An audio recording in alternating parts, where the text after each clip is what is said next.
Welcome, Heroes to Hive students. Today's lecture is on honey supply and demand and how to price your honey right. This is really a short lecture just mainly to start the conversation around what is the appropriate price to charge for your honey, and what are some of the considerations that you should take when you're determining what the price of your honey is going to be. So honey is a fine product. You know, when we think about honey, I oftentimes, when I'm talking about it, I'll make it kind of akin to wine. You know, when you think about honey, honey is unique in the fact that it is the only food produced by insects that humans eat. So it's rare in that sense. It's rare in the fact that we don't eat other insects as the food that they create as food for ourselves. So it's a very unique relationship that we have with honeybees. And like fine wine, honey is something that has very different flavor depending on where it comes from. The flavor is imparted by the nectar resources that are available in an area. And so based off of your geographic region and the floral resources that are available in that region, your honey is going to have a very different taste. Just like wine takes on different tastes from being grown in different parts of the world based on what's available as far as nutrients, micronutrients, climate, those types of things that are available to that grapevine in those particular areas. So when we're thinking about honey and when we're talking about honey, we should not just be thinking about it as some sugar substitute. It is not just a sugar substitute. It is a unique product on its own that should be treated as such. And so when you're talking to your customers, when you're marketing your product, you need to really make sure that you tell your customers and that you impress upon them that this is something special, that this isn't just some sugar substitute. And I think that here in the United States particularly, we have gotten really used to this just being a sugar substitute, especially in the health food area. You know, those of us who are really focused on making sure that we have natural products in our diet, things like that. You know, sugar obviously is a natural product, but honey is really kind of unique in that sense that a lot of these health food crazes go around and really are trying to substitute things like sugar, like refined sugar, for honey. So even when we're talking about baked goods that are really in kind of the high-end natural realm, oftentimes they will substitute sugar for honey. So there is this practice in the United States where we are utilizing this as a sugar substitute. And that's something that we want to get away from, because it is not a sugar substitute, and we cannot produce honey in the volume that we can sugar. So it's not the same thing, and it shouldn't be considered the same. Granted, they're both sweet, but when we're talking to our customers, we need to make sure that they understand the difference. And honey consumption, particularly in the United States, but globally as well, has really been increasing rapidly over the last 20 years. And there's a couple reasons that are cited for that. One of them is obvious: the increase in global population. We continue to have more people on this planet, and with more people, more honey consumption goes along with that. But like I had mentioned earlier, there's this increase in consumer demand for natural foods. And honey is one of those things that when individuals are shopping for, you know, kind of your high-end stores like Whole Foods, you know, a lot of those customers are not looking for products that have refined sugars in them. And particularly, they're not looking for products that have high fructose corn syrup in them. They're looking for something that has a more, you know, something that's more appealing to them, like honey. And so because there's been this large increase in consumer demand for these natural products, there has also been this increasing demand on honey. Now, this really creates an interesting situation, because in fact, this is actually a producer's market. You know, if you can produce a lot of honey, there is a market for that honey, and we should be able to get a really good price for that honey because there's so much demand. But there's a caveat to all of this. And the big caveat to this being a producer's market is, at the same time that this is happening, where we're seeing an increase in the demand for honey, at the same time, we are struggling in the beekeeping industry to actually keep our bees alive and to produce enough honey. And so in the US, we do not meet the demand for honey even close to what the consumers want. So there is way more demand than there is supply. And when we look at honey consumption as a country, when we look at the top, right here I have the top 6 honey importing countries, you can see that the United States is by far and away the largest importer of honey. we have a huge demand for honey here in the United States, way more than any other country out there. And so we recognize that because we have limited supply and there's so much demand that we have to import some honey. And there's some problems that come along with that when we start importing honey, and I'll talk about that here in just a minute. But when we go back to that supply and demand here in the United States, this is a graph from a paper by Garcia, a recent paper that was published looking at both honey production and consumption globally. And this is for the United States right here. And you can see from 2001 to 2017 that demand for honey has just increased rapidly. And that has, and the response has not been that the United States beekeepers are producing more honey. You can see that we're essentially flatlined. We have not been producing more honey here in the United States for the last 15 years. I mean, this has been a pretty steady trend that we're producing, right around, and you look at this graph, right around 75,000 tons of honey a year. But you can see that our imports have skyrocketed. And so we've got this situation where beekeepers cannot create enough honey here in the United States. We have to import this honey from other countries.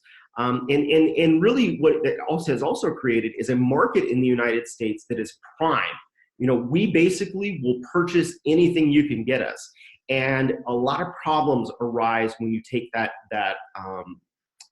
perspective on things. So if we can't produce enough, we'll just import more of it. Well, those importers see that America is a fine market to get honey into. And so they're going to want to get as much honey as they can into the market, even if that means altering honey. When we look at supply and demand, we look at the basic supply and demand curve, and you have your supply curve here, your demand curve here. And what we've seen is basically a supply shift. We have less supply, more demand. And when we look from an economic perspective, price should be going up. Our price should be consistently rising because there is increased demand and limited supply. But that hasn't really been the case. And when we look at the current honey prices in the United States, this is from the National Honey Board. They basically post every single month. This is retail honey prices that you would find in the United States. And you can see from 2014 to 2019, we kind of hover around $6 to $7 a pound. That is kind of an average price that you'll see in a lot of places, particularly grocery stores. And grocery stores are kind of unique in the fact that they are one of those institutions that are primarily selling a lot of imported honey. So that honey comes into the United States. It is brought to packagers. Those packagers then blend the honey. They may mix honey from China, from Vietnam, different countries, and produce a product that is a blended honey that is then packaged, white label packaged, so other companies will purchase it, like Myers, Kroger's. They'll put their own label on it. And oftentimes what we find, and there was just a study a few years back that looked at this, where they basically looked at honey that was purchased from a grocery store, and 70% of the honey that was purchased from a general grocery store was altered, meaning that it was not true pure honey. And so even though we see these current prices in here, these are prices that you would generally associate with a grocery store. As a beekeeper, you should not be selling your honey for $5 or $6 or $7 a pound. There's a lot more that goes into that honey, and you being a beekeeper, being able to supply that honey directly to the consumer, you can guarantee that this honey is not altered.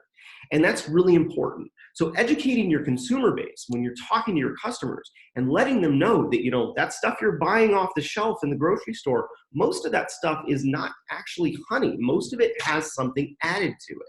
And having that conversation with them oftentimes will lead to loyal customers coming back to you because they know that your honey is a honey that they can trust.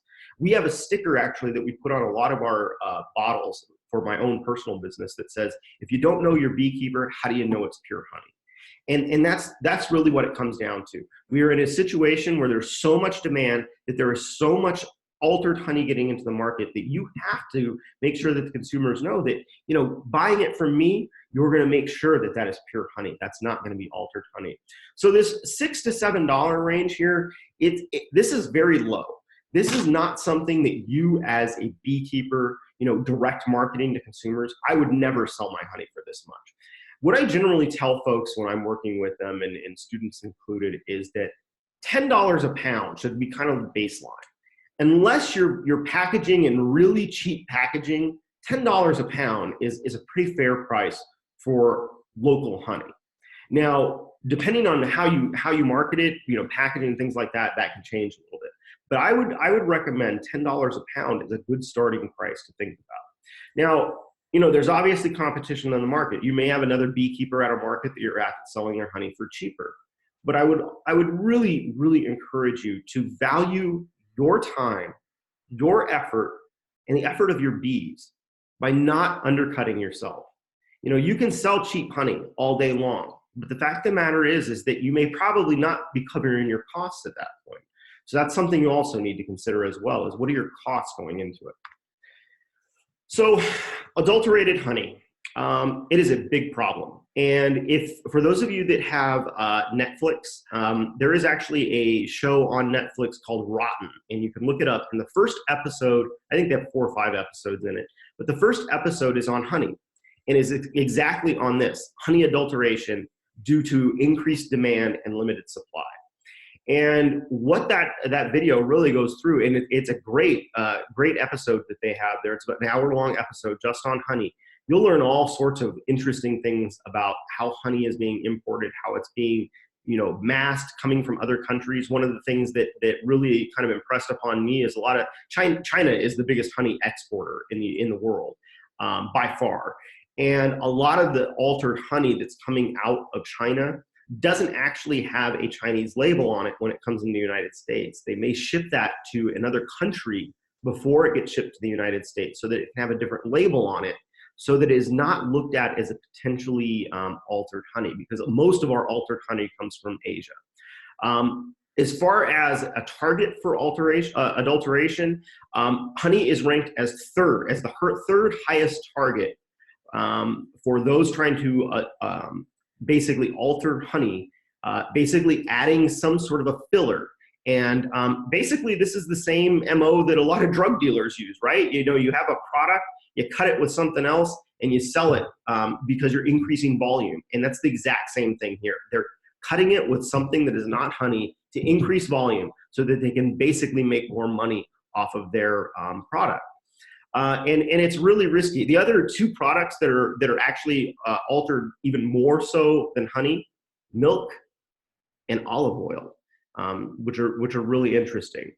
So forms of adulteration, there's actually several different types of forms of adulteration, and you can basically look up a lot of these different things, of how things are altered. But the big one that we deal with here in the United States are syrups. So they add corn, they add rice or beet syrup to the mix. And, it does get picked up sometimes. We do have laboratories that test for this type of stuff. However, a lot of it does not get picked up because obviously we're not testing every single shipment of honey that comes in the United States. So that is a big problem, and that is probably number 1. So we also have things like harvesting uncapped honey is considered adulteration. So when we get into our harvesting lecture, we'll talk about water content and the fact that you only want to be harvesting capped honey. The reason being is because the water content of that honey is 18% or below, and that is true honey that has a water content of 18% or below. If it has a water content higher than that, then you have to actually dry that down. You'd have to put it like a heater or a dehumidifier in a room with it and actually pull the water out of the honey. That is actually considered altering honey.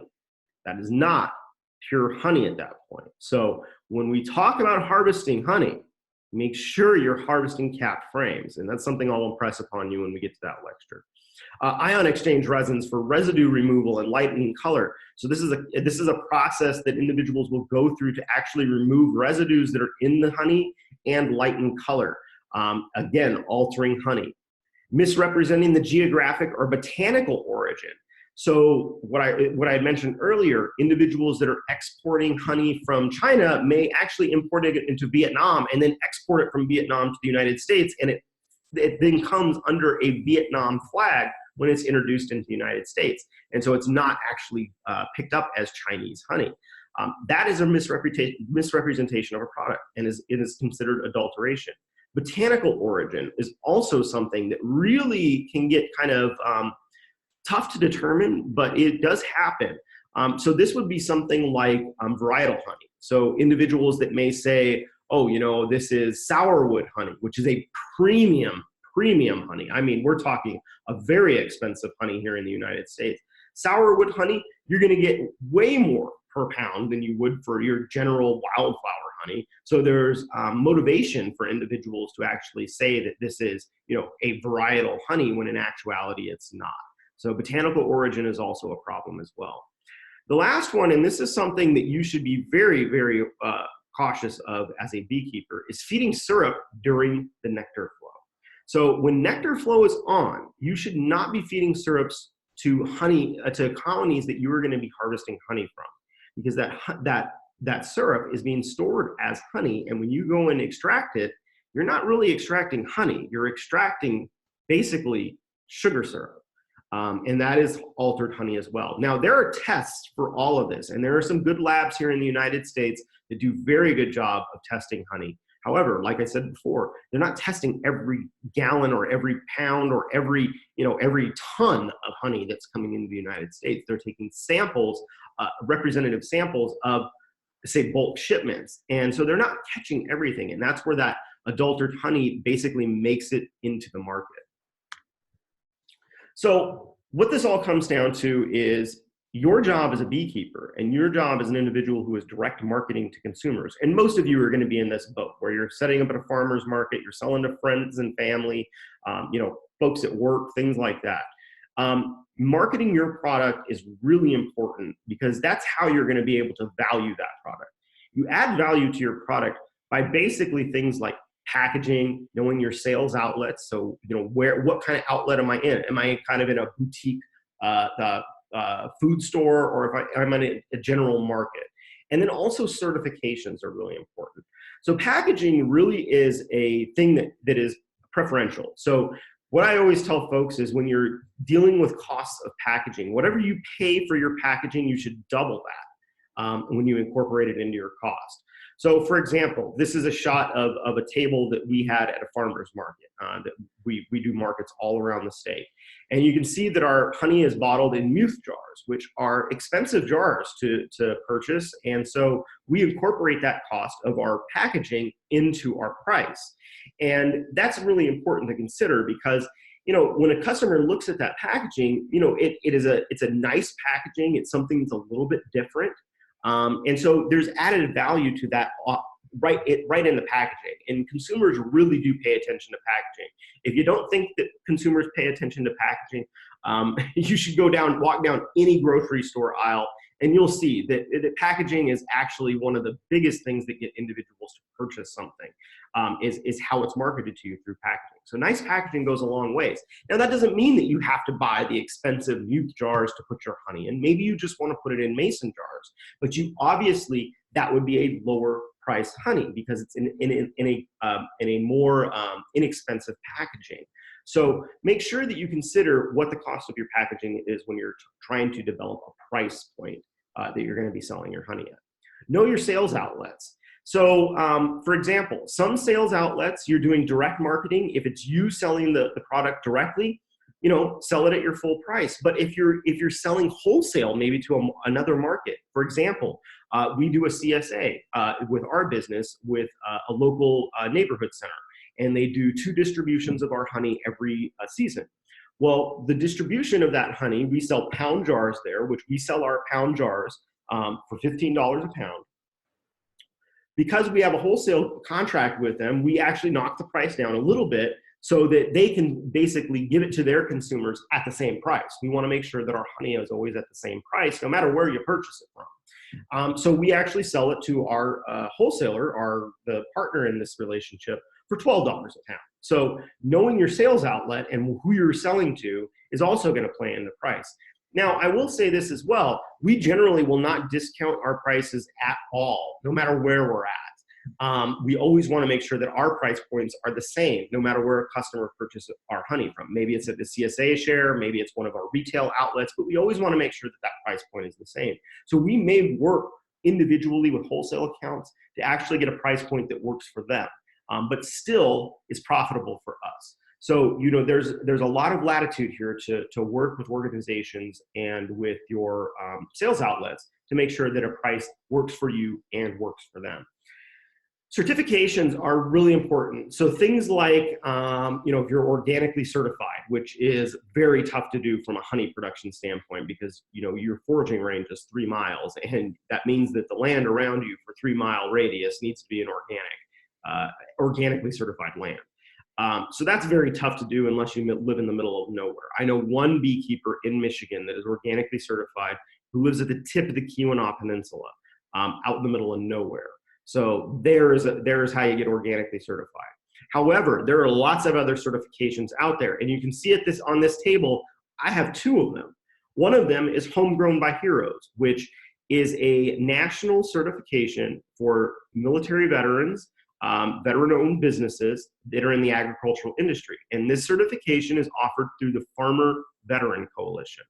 farmvetco.org is their website, and you can go there and you can register as a Homegrown by Heroes producer. You do have to be a member of the organization, which is free, but then you basically will apply to be a Homegrown by Heroes farm. Lots of your classmates are Homegrown by Heroes certified. We've been Homegrown by Heroes certified, I think, for 5 or 6 years, something like that. It's a great certification. It's nationally recognized. And you get, you know, this nice branding, that sign that's in the middle of the table right there. You actually can get labels, small labels that you can put on your products so that basically consumers recognize that this is a product produced by a veteran. And that adds value to your product, having those types of certifications. The other thing you will see here is Heroes to Hives. You all are Heroes to Hives students. You're going through the course. Once you complete this course, use that logo wherever you go. You know, promote that you were part of this veteran beekeeping education program that taught you best practices, the best ways to approach pest management, the best ways to promote to approach disease management.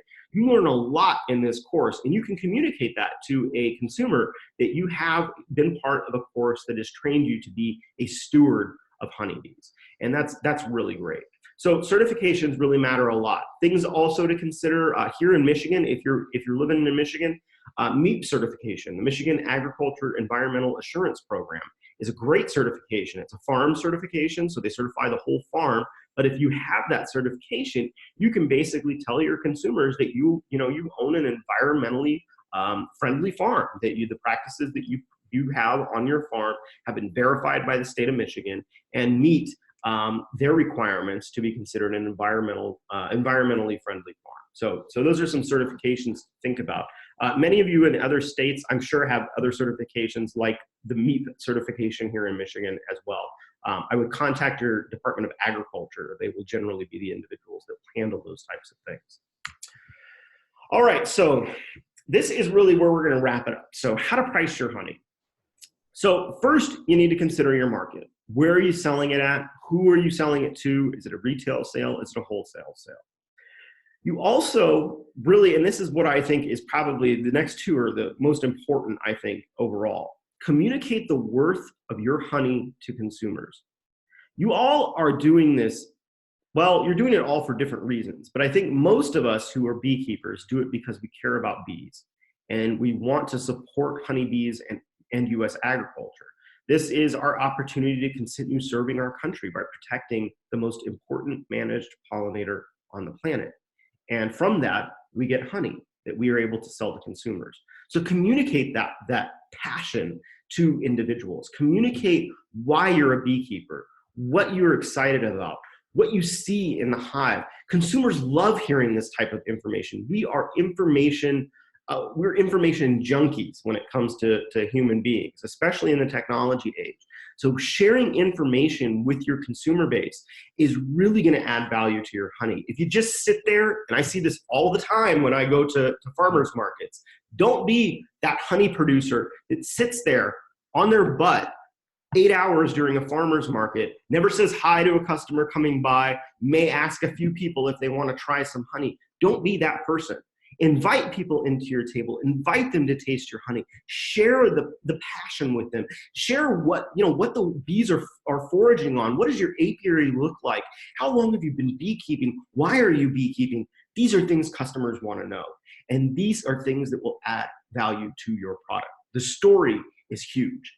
And another thing I'll mention here as well is, sharing that story. That's what sales are all about. You're communicating a story to customers to entice them into purchasing a product, and that's what we're trying to do. You also need to consider your labor. So by that, I mean that there's a couple different approaches that we take to honey. So there's varietal honey and there is blended honey. So most of us do blended honey, meaning that you basically just harvest honey when it's available. You don't keep track of what's going on as far as floral resources that are available and timing, things like that. So that takes much less labor because you're just harvesting maybe once, maybe twice a year.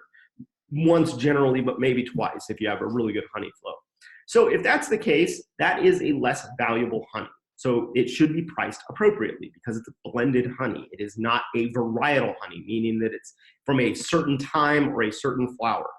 Now, if you're doing varietal honey, which is what we do in our business, that is a premium product because it is much more labor intensive. Now, we don't do floral varieties, meaning that I won't sell apple blossom honey.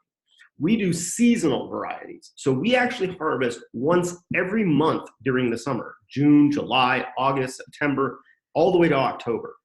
So we harvest once a month every summer. And the reason that we do that is because harvesting at different times during the season, there are different flowers available during those times. And so the flavor that's imparted on the honey is very different across the season. And so we market our honey as varietal, seasonal varietal, meaning that we have like an early season honey, we have a mid-season honey, we have a late season honey.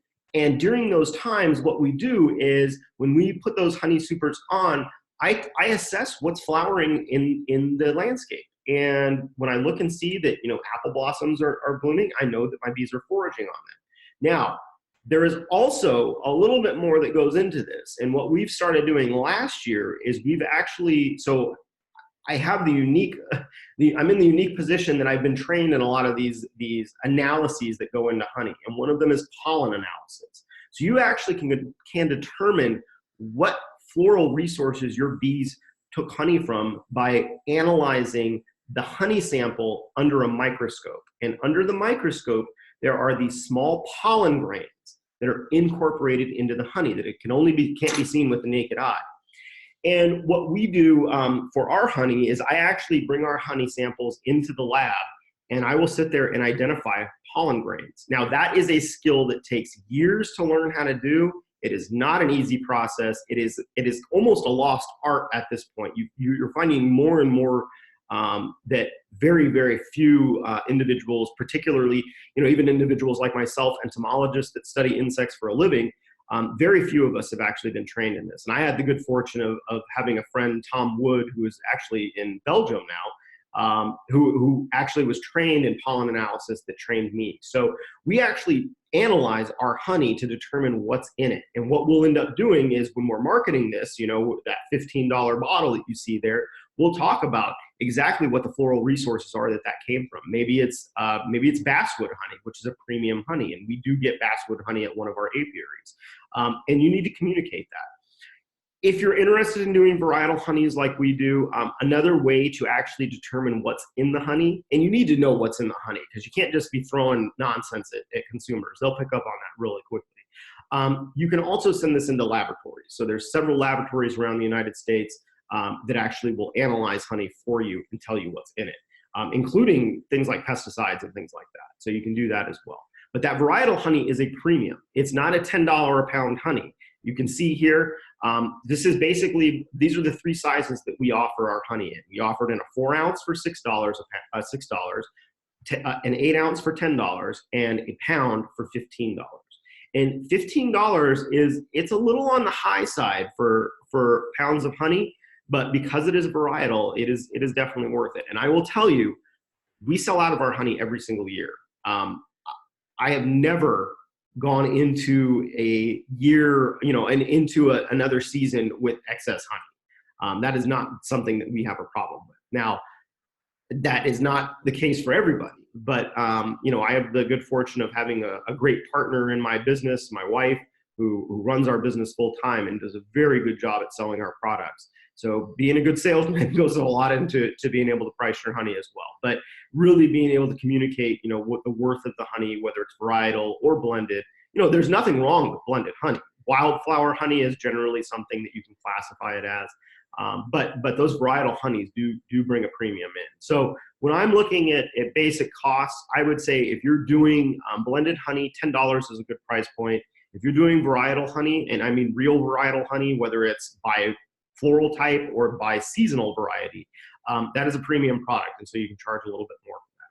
And the last thing is that you need to consider your packaging costs. And like I said earlier, the Muth jars are a premium packaging. They're glass jars. They have the nice cork thing on them. They're, the labeling that we use is a little more expensive.